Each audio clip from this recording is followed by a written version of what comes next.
그런데요, 이런 일이 있습니다. 누군가 보냈던 문자 한 통, 그런데 심상치 않았답니다.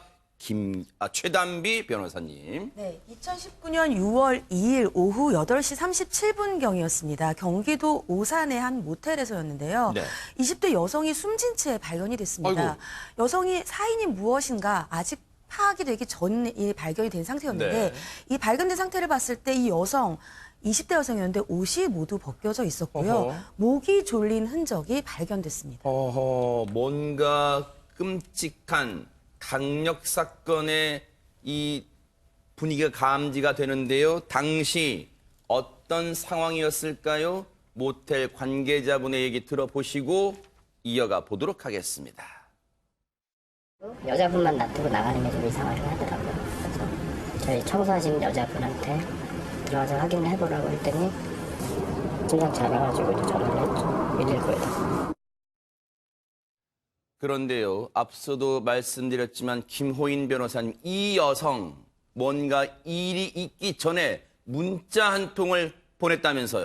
우리가 영화 같은 데서 보면 소위 다잉 메시지라고 하는 것을 볼 수가 있는데요. 피해자가 본인을 해치려는 사람에 대한 표식을 남겨놓는 겁니다. 그게 이제 문자가 될 수도 있고 어떤 표식이 될 수도 있죠. 네. 그런데 이 사건에서도 피해자분께서 다잉 메시지를 남겨놨어요. 아하. CCTV를 확인해 보니까 지난 2일 5시 22분쯤에 이 피해자 A씨는 33세 남성의 B씨와 함께 모텔에 들어갔는데요. 아하. 근데 모텔에 들어간 지 얼마 되지 않아서 이 A씨가 지인한테 이 남자 뭔가 이상한 것 같다라는 문자 메시지를 보냈고요. 네. 이 지인이 이 다잉 메시지를 정확히 캐치를 해서 네. A씨한테 연락이 없자 이 모텔 주인과 함께 이 투숙한 방을 찾아서 A씨를 찾아낸 겁니다. 그러니까요, 이 문자 한 통을 지인이 받아봤을 때 뭔가 오싹한 기분이 들었을 거 아니에요. 그러니까 연락을 취했는데 정작 그 문자를 보냈던 여성한테는 연락이 안 닿는 거예요. 그랬더니 그 해당 모텔에 가봤고 거기서 안타깝게도 숨져 있는 이 여성을 발견했다는데, 그러면 김복준 의원님, 네.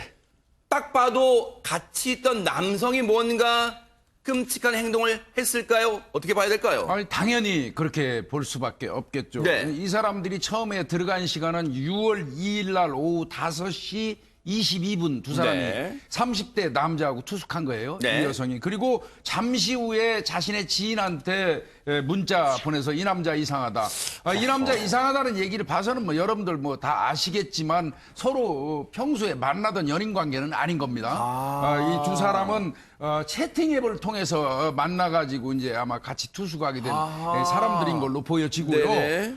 이상하다고 이제 조금 전에 말씀하신 뭐 메시지를 보내고 난 다음에 남자는 1시간 남짓 지난 오후 4시, 아니죠. 6시에 35분경, 아하. 혼자서 홀로 밖으로 나갔어요. 네. 그리고 이제 이거 이상해서 이제 그 지인이 찾아왔고 신고가 되니까 네. 경찰에서야 당연히 이게 채팅으로 만난 사람들이니까 전화를 추적할 수밖에 없겠죠. 그 남자의 전화를 추적해서 네. 이제 위치 추적을 했더니 네. 이 사람이 밤 9시 10분경에 네. 경부고속도로 안성 휴게소 방향 그 주변에 있다. 이제 이게 떴죠. 네. 그래서 이제 경찰이 현장에서 긴급 체포를 한 것입니다. 지금 그러한 상황이 생겼어요. 전개가 된 거예요. 당시에 그렇다면 이 두 남녀가 모텔에 투숙했을 때 혹시 이상한 낌새는 없었을까요?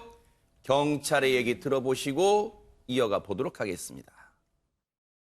만나가지고 모텔 들어가면서 가자마자 바로 언쟁이 있었어요, 보니까. 그래가지고 서로 뭐 몸싸움하고 밀치고 당기고 하다. 뭔가 모텔에 들어가자마자 언쟁, 말다툼이 있었다. 김동철 원장님, 뭔가 두 사람 사이에 심각한 분위기였다. 이걸 좀 감지할 수 있네요. 지금 뭐 들어가자마자 이제 몸싸움이 있고 그리고 말싸움이 있었다라고 이제 경찰 인터뷰에서 얘기를 했는데 네. 사실 몸싸움을 하고 말다툼을 했다라고 해가지고 살해를 한다. 이거 사실 이해가 되지 않는 부분들이 그러네요. 분명히 있습니다. 네. 분명히 알았던 연인 관계였으면 그 예전에 이런 여러 가지 이제 감정들이 쌓여 있기 때문에 충분히 그럴 여지를 있지만 네. 처음 만나서 2시간 만에 그러니까요. 자, 이런 문제가 있다는 거 분명히 문제가 있다는 것을 네. 저희들이 이제 직감할 수는 있고요. 네. 이런 것들이 이제 기질적 폭력에 대한 문제가 분명히 있었을 가능성이 상당히 크고 네. 상습적 폭력이 계속 지속이 되었을 가능성이 상당히 높은 사람이거든요. 네. 그렇기 때문에 이 사람에 따른 어떤 그 뭐 살해도 살해지만 그 전의 여죄도 충분히 있지 않을까. 공동으로 같이 아마 수사를 해야 되지 않을까라는 생각이 들고요. 네. 한번 이렇게 살해에 대한 이런 사건들이 있으면 네. 그 전에 분명히 지속적이고 과잉적인 폭력 사건들이 아하. 분명히 있었을 가능성이 상당히 높다. 그렇게 볼 수 그러니까요. 있습니다. 앞서도 말씀드렸지만 김기혁 아나운서 두 사람은 연인 관계는 아닌 것으로 보여요. 어쨌든 경찰은 이 남성을 상대로 계속해서 이 추가 조사를 해야 될 거 아닙니까? 맞습니다. 일단은 그 경찰도 이 남성의 진술로 인해서 파악을 한 것 같아요. 네. 그러니까 이 둘 사이는 연인 관계가 아니고 그날 처음 본 것 같다. 네. 이렇게 파악을 하고 있고 채팅으로 만났는데 사실 그러니까 남성은 이렇게 주장을 하는 거죠. 처음 만났고 우발적으로 범행을 했다. 이런 식으로 주장을 하는 것 같은데요. 네. 어쨌든 뭐 추가적인 조사가 필요할 것 같습니다. 의견 차이로 최단비 변호사는 이런 진술을 하고 있습니다. 이 남성은요. 검거된 남성은 의견 차이로 말다툼하다가 몸싸움으로 번졌다. 글쎄요. 상식적으로 생각해 볼 때 채팅 앱을 통해서 만났고 그날 모텔에 함께 투숙했는데 처음 만났는데 의견 차이란 게 무슨 말일까요, 당최? 그렇죠. 일단 이 둘은 평소에 알고 지내던 사이가 아닙니다. 이날 처음 만난 사이고요. 그렇다고 한다면 과연 처음 만나서 시간이 얼마 지나지 않아 모텔에 투숙을 했는데 의견 차이가 있을 것이 무엇이 있을까? 그렇기 때문에 아직까지 범행 동기에 대해서 좀 더 면밀한 조사가 필요하고요. 네. 현재 경찰 같은 경우에는 이 남성을 살인 혐의로 구속영장을 신청할 방침인데 네. 지금 현재로는 의견 차이라고 하지만 살인은 이미 벌어진 것이고요. 범행 동기가 중요합니다. 예를 들면 다른 뭐 어떠한 범행의 의도가 있었다거나 이런 것들이 있을 수 있기 때문에 추후에 좀 더 면밀한 범행의 동기에 대한 조사가 이루어질 것으로 보입니다. 김복준 의원님, 네. 물론 추정입니다만 이 두 사람이 이제 그날 채팅 앱을 통해서 처음 만난 사이잖아요. 그런데 네. 모텔 그 방에 들어가자마자 언쟁이 있었다는 게 아마 주변 분들의 진술이었고 그냥 아마 경찰이 그걸 밝힌 것 같은데 예. 추정입니다만 이 남성이 혹시 여성에게 네. 무리한 요구를 했다거나 무슨 네, 그런 네. 관계 좀 있을 수 있을까요? 어떻습니까? 일단은 뭐 사실은 방송이라서 말하기 불편한 부분들이 없지 않아 있는데요. 이 채팅 앱의 종류를 살펴볼 필요가 있어요. 어떤 그 목적의 채팅 앱인지를 따져봐야 될 필요가 있을 것 같고요. 약간 그 채팅에서 만난 지 한 2시간 남짓도 안 돼가지고 정상적인 남자가 바로 이 모텔로 행했다면 성관계와하고 연관된 거를 무시할 수는 없을 겁니다. 네. 그렇다면 이들의 갈등이나 뭐 언쟁이나 그 사인에 이르게 되는 과정이 성관계와 연관된 어떤 갈등일 개연성은 뭐 가장 농후하다고 봐야 되겠죠. 네. 일단은 아마 경찰은 아마 이 시기 정도에는 뭐 그 채팅 앱의 종류라든지 어떤 이유로 이 두 사람이 이 모텔에 갔는지 이 정도는 아마 네. 파악이 됐을 겁니다. 지금 저희가 좀 추가적으로 뉴스파이터 제작진이 알아봤더니요. 최단비 변호사님, 이 남성이요. 처음에는 그 모텔을 이른바 대실, 잠시만 이용하고 나가는 대실로 빌렸다가 나중에 모텔 업주에게 이렇게 했대요. 숙박으로 전환했고요.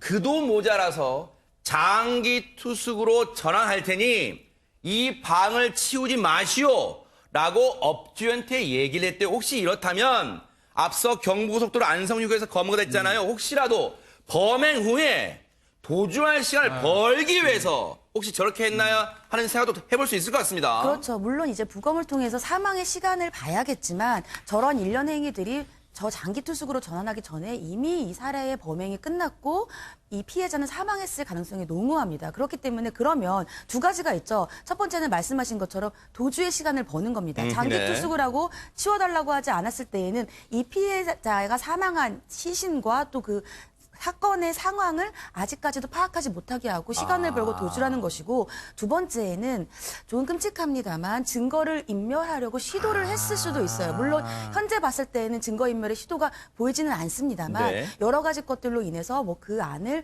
치운다든지 아니면은 시신을 유기한다든지 이러한 것들을 시도했었을 수도 있습니다. 시도를 했다가 네. 뭐 결국은 안 됐을 수 있지만 네. 그런 여러 가지 것들을 한번 파악을 해봐야 될 것으로 그렇다면 보입니다. 김복준 의원님, 지금 이 남성은 범행 동기에 대해서는 속 시원하게 얘기를 안 하고 있단 말이에요. 그렇다면 일련의 정황을 봤을 때 범행 동기가 무엇이라고 추정을 해볼 수 있을까요? 그러니까 제가 아까 서두에 말씀드린 것처럼 채팅 앱의 종류입니다. 그 채팅이 어떤 이 목적으로 만들어진 앱인지 예. 그거를 판단하면 이 두 사람이 만나게 된 경위도 나올 아하, 거고 네. 만난 두 사람이 바로 이 모텔로 간 이유도 나올 거고요. 네. 그래서 아마 경찰에서 이제 그 부분을 준비할 것 같은데 제가 볼 때는 채팅해서 만나서 모텔로 갔기 때문에 애초에 들어갈 때는 그 짧은 시간 그 방을 이용하는 걸로 아마 그 돈이 싸니까요 했고 네. 사실은 원칙적으로는 거기서 이제 끝나면 나와야 되는데 네. 사례가 일어났고 갈등 때문에 아하. 사례가 일어나니까 이 남성 같은 경우는 방을 치우는 과정에서 자기가 도주할 수 있는 시간이 너무 짧아질까봐 장기로 할 테니까 좀 방 치우지 말고 기다리십시오. 아하. 이렇게 하고 이제 도주 중에 네. 이 경찰이 체포가 된 거죠. 그러네요. 근데 아마 이 여성이 아까 말씀하신 것처럼 뭐 다잉 메시지 미리 뭔가 이 숨진 여성이 감을 잡았기 때문에 그러니까요. 자신의 지인한테 문자를 보낸 겁니다. 그러니까요. 뭔가 이상한 낌새를 알아챘고 그 문자를 보낸 건데 범행 동기는요. 정말 저 죽은 피해자의 유족들 그 원통을 풀기 위해서는요. 반드시 범행 동기에 대해서 샅샅이 밝혀내야 될 것 같습니다.